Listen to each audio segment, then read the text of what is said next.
Habari yako mtazamaji wangu wa kipindi chetu cha siasa ya ulimwengu. Karibu tena katika siku nyingine na wakati mwingine wa kipindi chetu cha siasa ya ulimwengu. Kipindi ambacho kinakujia kwa udhamini wa Mnukwa Global Visa Consultants, ambao sio tu washauri wako lakini vile vile ni wasaidizi wako katika siku za usoni, ikiwa unakusudia kuelekea katika nchi za ughaibuni, nchi kama za Canada, Marekani, Uingereza, nchi za Umoja wa Ulaya pamoja na Australia. Unaweza kuwasiliana nao kupitia namba zilizoko chini ya tangazo kwa msaada, ushauri pamoja na mwongozo. Leo hii nataka nikusafirisha kidogo, lakini twende katika muundo wa tofauti. Muundo wa leo nataka tukajaribu kujifunza maeneo muhimu katika uso wa dunia ambayo yanaweza kaathiri ufahamu wako, hasa katika upande wa masuala ya geopolitics, masuala ya siasa za kikanda. Na lengo kubwa la kutazama sehemu katika maeneo ya dunia ambayo inawezekana yakawa na mvuto au yakawa na ushawishi mkubwa katika upande wa geopolitics ni kwa kuzingatia maneno ya kisomi ambayo yalipata kuzungumzwa na Profesa Ali Mazrui, ambaye ni mmoja katika wanazuoni wabobezi katika masuala ya historia kutoka nchini Kenya. Moja katika maneno alipata kuyazungumza ni kwamba geography is the mother of the history. Jiografia ndiyo mama wa historia. Kupitia kufahamu jiografia ya maeneo ndiyo chanzo kikubwa cha kuweza kufahamu shughuli za kiuchumi za maeneo husika. Na kupitia kufahamu shughuli za kiuchumi za maeneo husika ndiyo fursa nzuri zaidi ya kuweza kufahamu mahusiano baina ya watu katika jamii, baina ya wale waliokuwa nacho na wale wasiokuwa nacho. Na kupitia kufahamu mahusiano ya watu katika jamii baina ya wale waliokuwa nacho na wale wasiokuwa nacho, ndio njia nyepesi ya kuweza kufahamu ni aina gani ya utaratibu wa kiutawala unaweza ukatengenezwa katika jamii husika. Na kupitia kufahamu utaratibu wa kiutawala unaweza kujengeka katika jamii husika, maana yake ndiyo jambo pekee linaweza likapelekea kufahamika kwa sera za kiutawala katika eneo husika. Na sera za kiutawala katika maeneo husika siku zote zinasukuma mahusiano baina ya jamii husika pamoja na jamii zingine ambazo zinazunguka katika eneo hilo.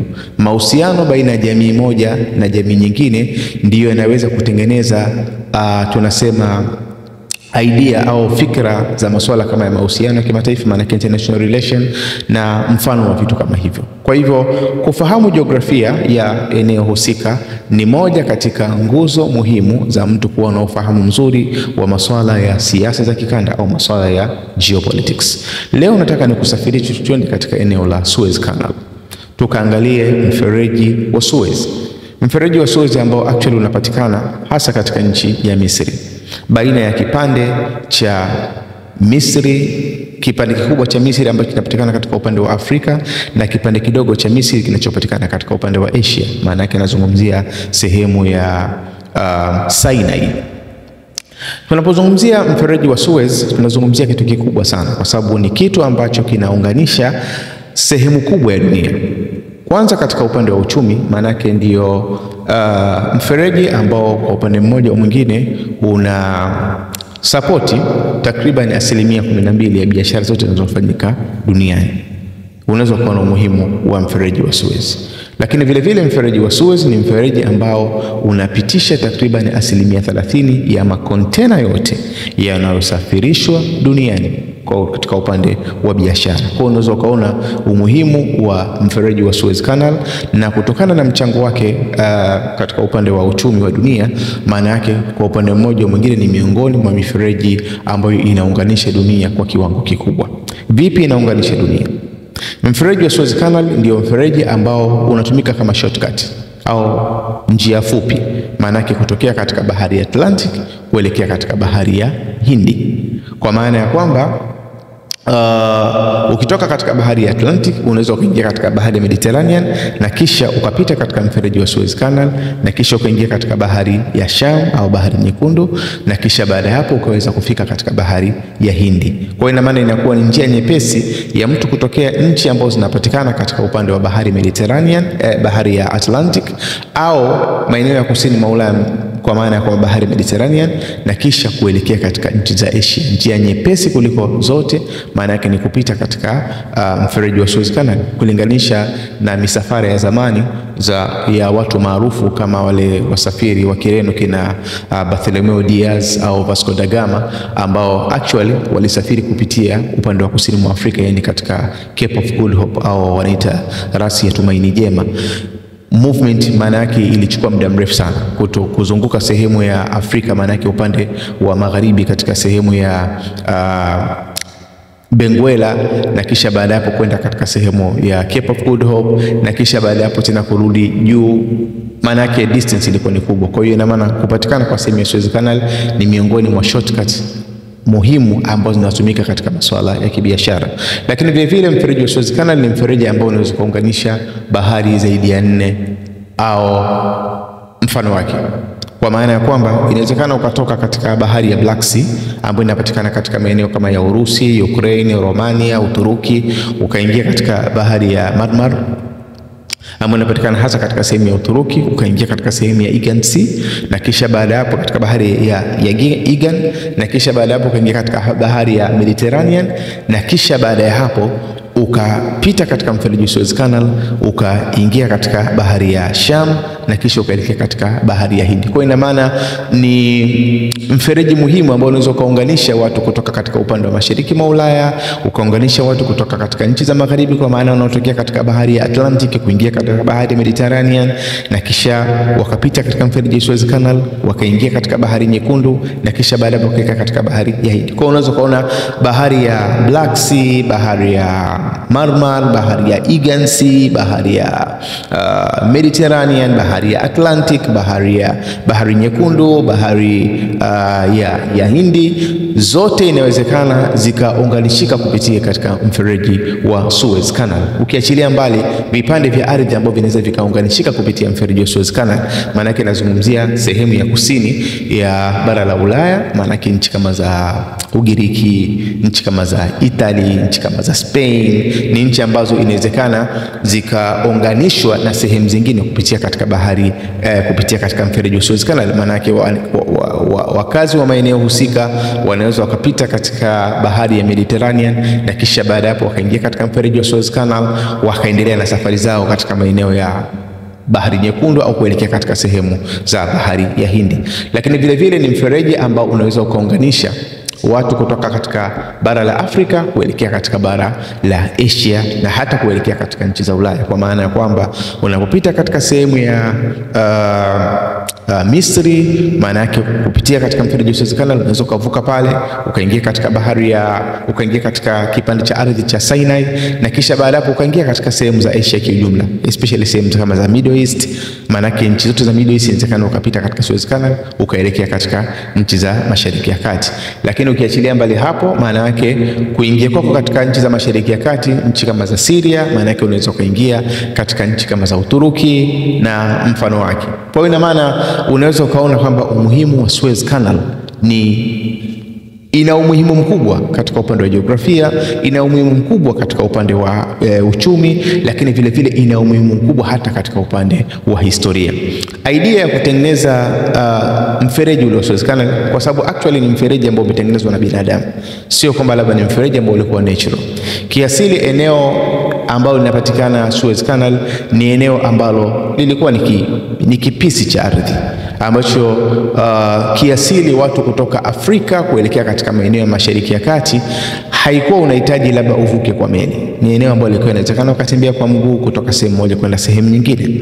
Athari zinaonyesha kwamba fikra ya kutengeneza mfereji haikuwa fikra ya leo, ni fikra ya zamani sana, miaka takriban 1850 kabla ya kuja kwa Yesu Kristo, which means kwamba tunasema ni mwaka 1850 BC, before Christ. Kwa hiyo kuna athari ambazo zilikuwa zinaonekana, lakini katika miaka yetu ya zama zetu actually fikra ya kutengeneza Suez Canal ni fikra ambayo iliratibiwa zaidi kwenye karne ya 19 kuanzia mwaka 1856 kutokana na ushauri wa mwanadiplomasia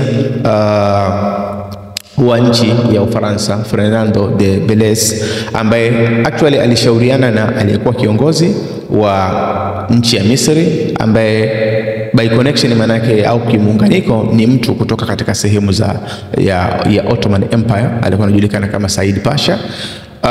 Na fikra hiyo ilikubalika ya mwanadiplomasia yule wa Kifaransa. Kukubalika kwa fikra hiyo ndio iliyopelekea project kubwa ikaanza kufanyika kwenye mwaka 1859 baada ya kuwa 1856 ilitengenezwa kampuni, na 1858 pia ikaimarishwa ile kampuni ambayo ilikuwa inahusika na ujenzi, na 1859 operation ikaanza ya kujenga Suez Canal. Suez Canal imetumia watu takriban 1.5 milioni katika ujenzi wake, na ndio maana vile vile ni miongoni mwa project ambazo zilipelekea watu wengi walifariki katika ujenzi wake.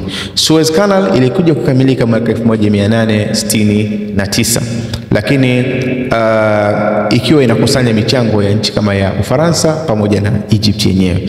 Lakini kutokana na hali mbaya ya kiuchumi ya Egypt, mwaka 1875 nchi ya Misri waliamua kuuza share zao katika nchi ya Uingereza.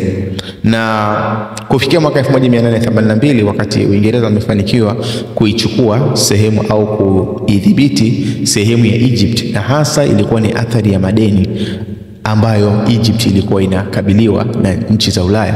Kwa hivyo Uingereza walipoweza kudhibiti mwaka 1882, maana yake wakawa wana nafasi kubwa, wana uwanda mkubwa zaidi wa kucontrol uchumi wa nchi ya Misri, na hasa uchumi unaopatikana kupitia katika bahari, kupitia katika mlango bahari au kupitia katika mfereji wa Suez Canal. Kufikia mwaka 1888 yalifanyika maazimio yanayojulikana kama Constantinople Convention. Maazimio haya yalikuwa yanaruhusu sasa hii hali tunaiona leo hii ya kwamba meli zote zinaweza kupita katika eneo la Red Sea, katika eneo la Suez Canal katika kipindi cha vita au katika kipindi cha amani. Maana yake mfereji wa Suez Canal unaruhusu meli zote kupita bila kujali kwamba ni meli inatoka katika nchi gani, kutokana na maazimio ya Constantinople Convention.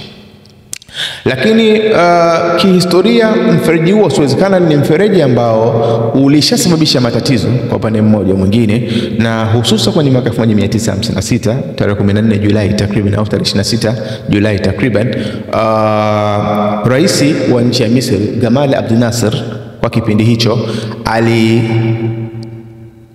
marufuku au alitoa amri ya kurudisha mamlaka ya Suez Canal katika nchi. Maana yake alifanya nationalization, alirudisha udhibiti wa Suez Canal katika mamlaka ya nchi ya Misri, kwa maana ya kwamba aliwapokonya Wafaransa na akapokonya vile vile Waingereza, jambo ambalo lilipelekea kutokea kwa kitu kinachoitwa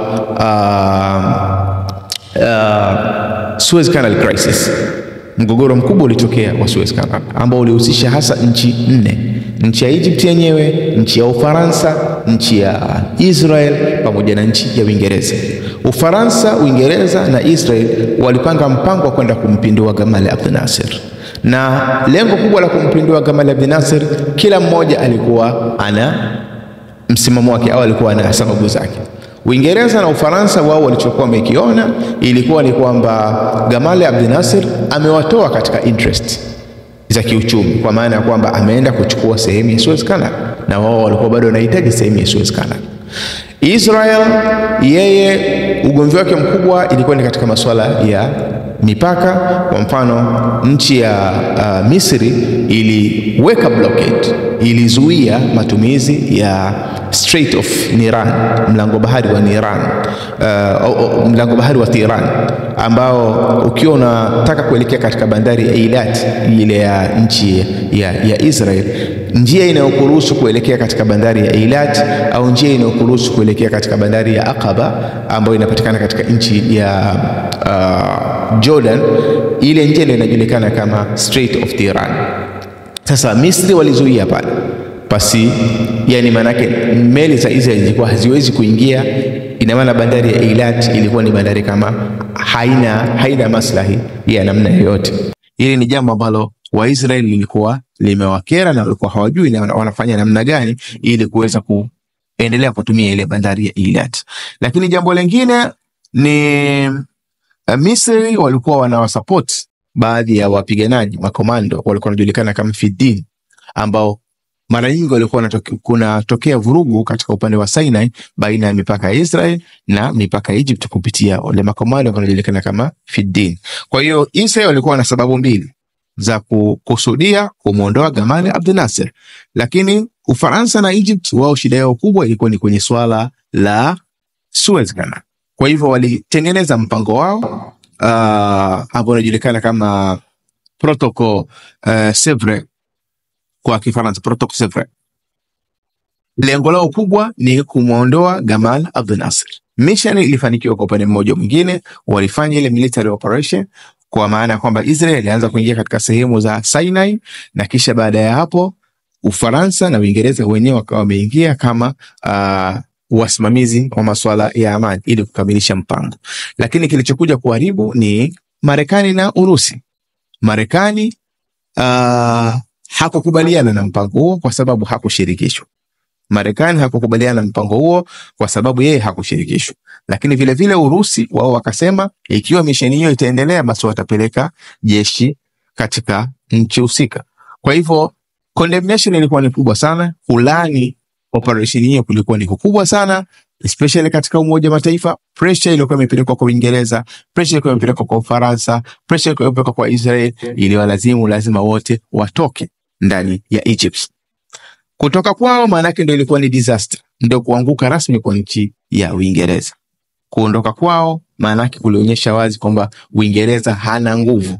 Marekani anapokataa jambo, Uingereza hawezi kufanya lolote. Ikaonekana kwamba the global superpowers, wale watu wenye nguvu zaidi duniani hasa ni wawili, Marekani na Mrusi.